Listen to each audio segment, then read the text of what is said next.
I never broke the law. I am the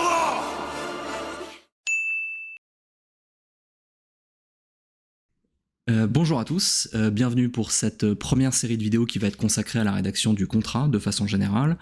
On va s'intéresser aujourd'hui en plus particulièrement sur le contexte général de votre rédaction, qui va se diviser en deux parties principales. On va revenir très rapidement sur l'existence d'un document qui s'appelle le structure ou le tax memo, qui va vous aider et qui va vous fournir les pistes pour rédiger le contrat.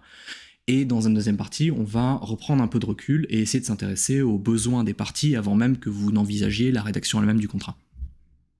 Donc, avant toute chose, il est possible que dans le cabinet dans lequel vous travaillez, vous soyez en collaboration entre différents départements et que dans l'opération globale dans laquelle vous allez vous inscrire, un document de travail général ait été rédigé. On appelle ça un structure ou un tax memo. C'est un document qui va lister toutes les problématiques que vous allez envisager dans une transaction, par exemple, la restructuration globale et générale, ou les différentes opérations qu'il va falloir faire dans l'ordre pour aboutir au résultat escompté. Et ce document-là de travail va être divisé, potentiellement rédigé avec vous, et alloué à chacun des membres de l'équipe qui va travailler sur les différents contrats. Et ce document-là doit constituer pour vous votre Bible. C'est celui qui va déterminer tous les enjeux que les parties ont d'ores et déjà négociés ou qu'elles doivent aboutir à accomplir à la fin de l'opération. Et c'est grâce à ce document-là que vous allez pouvoir comprendre le contexte et appliquer les différents éléments qu'on vous a demandés, en tout cas, dans le contrat dont vous allez avoir la charge de la rédaction.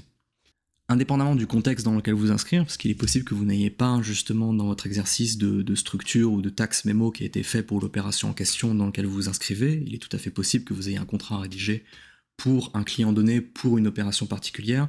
Je vous invite simplement à ne pas forcément reprendre pour argent comptant les éléments qui vous ont été donnés par les différentes parties au contrat, mais simplement prendre le temps ou la réflexion, au moins 10 minutes, un quart d'heure, une heure, pour bien comprendre ce que les parties souhaitent accomplir comme objectif économique ou juridique.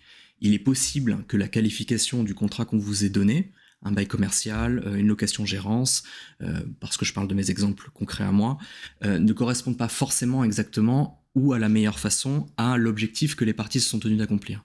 Donc simplement, avant de vous lancer même sur la page blanche et sur la rédaction du document en question, il peut être utile de prendre un peu de recul et de faire un pas de côté pour comprendre exactement ce que les parties ont en tête et être certain que dans votre réponse, vous ayez bien envisagé toutes les solutions possibles.